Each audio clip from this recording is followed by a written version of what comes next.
అయోధ్యలోని రామమందిర ప్రతిష్టాపన రోజు తమ ఇంట్లో రాముడు పుట్టాలని చాలా మంది కోరుకున్నారు.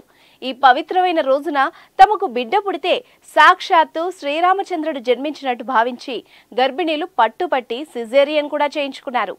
బాలరాముడి విగ్రహానికి ప్రాణ ప్రతిష్ఠ కోసం నిర్ణయించిన ముహూర్తానికే డెలివరీ అయినట్టు ప్లాన్ చేసుకున్నారు. ఆ సమయంలో కొందరికి నార్మల్ డెలివరీలు కూడా అయ్యాయి.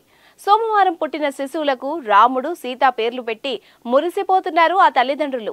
తేజస్ అకాడమీ స్థాపించిన 12 సంవత్సరాల్లో 1918 డిఫెన్స్ ఉద్యోగాలతో పాటు ఇంటర్లో రాష్ట్ర స్థాయి మార్కు సాధించి తెలంగాణ నెంబర్ 1 గా నిలిచిన తేజస్ రాముడని, ఆడబిడ్డ పుడితే సీత అని నామకరణం చేస్తున్నారు.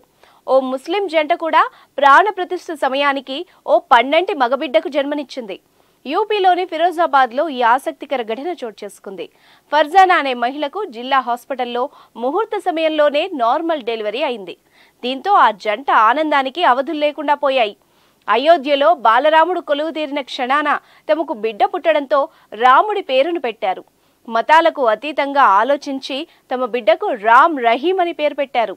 హిందూ ముస్లిం ఐక్యతను సూచించేలా పేరు పెట్టిన ఆ ముస్లిం జంటపై ప్రశంసలు వ్యక్తం అవుతున్నాయి. ఇదిలా ఉంటే అయోధ్యలో రామమందిర ప్రారంభోత్సవం సందర్భంగా వేల సంఖ్యలో ఇలా ప్రసవాలు జరిగినట్టు తెలుస్తోంది. బీహార్ రాజధాని పాట్నాలోని పలు హాస్పిటల్స్లో సోమవారం 500 మంది శిశువులు జన్మించారు. కొందరికి నార్మల్ డెలివరీలు కాగా అధిక సంఖ్యలో గర్భిణీలు ఆపరేషన్లు చేయించుకున్నారు. మరోవైపు మధ్యప్రదేశ్లోని 3 జిల్లాల్లో ఉన్న వివిధ హాస్పిటల్లో సోమవారం కనీసం 47 మంది పిల్లలు పుట్టారు.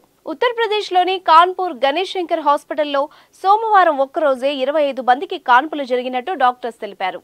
మధ్యప్రదేశ్ ఇండోర్లోని కేవలం 2 హాస్పిటల్స్లోనే 15 మంది బిడ్డలకు జన్మనిచ్చారు. అందులో 11 మందివి నార్మల్ కాగా 4 సిజేరియన్ డెలివరీలని హాస్పిటల్ వర్గాలు వెల్లడించాయి. కర్ణాటకలోని విజయపురలో జేఎస్ఎస్ సూపర్ స్పెషాలిటీ హాస్పిటల్లో సోమవారం 20 మందికి పైగా మహిళలకు కాన్పులు జరిగాయి.